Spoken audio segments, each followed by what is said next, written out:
কান্নাকাটি কেন করছো?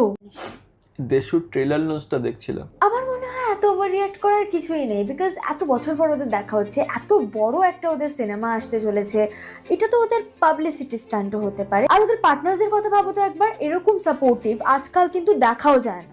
আমার মনে হয় তুমি একটু বেশি ইমোশনাল রিঅ্যাক্ট করছো এটা নিয়ে। জানো তো, আমারও আমার এক্সের কথা খুব মনে পড়ে। কত বছর হয়ে গেছে না ওর কাছে যাইনি।